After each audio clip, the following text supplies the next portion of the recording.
tatay. Dito ko babanggayan. Sa ano nito. Maamoy niya.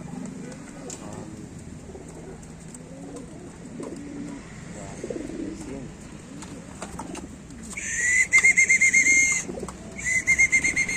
Maamoy, no? Pagudpod finisher. Pagudpod finisher to eh, no? Ilang ano to yan nung umuwi? Ilang isang araw? Kinabukasan? Kulang pa kasi pakpak niya nun nila.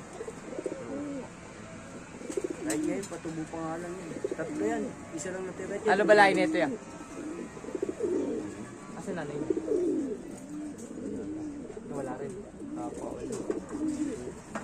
Namin lang yung tatay niya nakawala na karaan.